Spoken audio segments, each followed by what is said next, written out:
এই আমাদের আজকে আমরা চারজন, এই অজয়, কৃষ্ণেন্দু, সুবীর আর আমি, আমরা চারজনে মিলে যাচ্ছি কোথায়? পুরুলিয়ার আনাড়াতে, লোকেশন দ্য আই হসপিটালে। একবার ছবির ধরো তোমার, লোকেশন দ্য আই হসপিটালে আমরা কিছু নেত্রনালীর অপারেশন করব, এন্ডোস্কোপি ডিসিআর। এই রাতের খাবারটা আমরা ট্রেনেই খাচ্ছি আজকে, বেশ দারুণ ব্যবস্থা। স্যার খাবারের মেনুটা বলুন।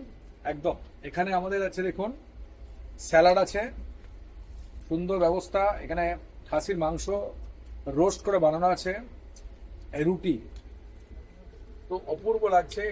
ট্রেন অলরেডি মুভ করতে শুরু করেছে, এখন প্রায় 12টা। আমরা খাচ্ছি, ঘুমিয়ে পড়বো, ভোরবেলা আমরা পৌঁছাবো, ঠিক আছে? তারপরে ওখান থেকে গাড়ি আসবে লোকেশন আই হসপিটালে, আপনাকে চাটা খেয়ে ব্রেকফাস্ট করে ফ্রি হয়ে আমরা কেসগুলো করে ফেলবো।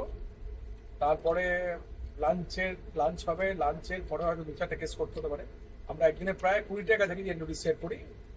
তারপরে আবার রাতের ট্রেনে বিকালে ফ্রেশ হয়ে একটু রেস্ট নিয়ে নিই, তারপর রাতের ট্রেনে আবার ফিরে আসি। আমরা এখন সকলে লোকেশন দ্য আই হসপিটাল দিকে যাচ্ছি।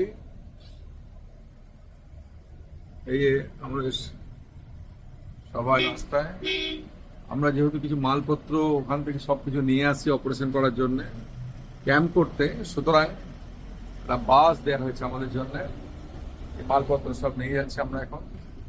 এরকম খুব ভোরবেলায়, ট্রেনটা আসার কথা ছিল 6টায়, তো আমরা 6:30 নাগাদ পৌঁছেছি। আমরা এখন চলেছি আনাড়ার রাস্তায় লোকেশন আই হসপিটাল।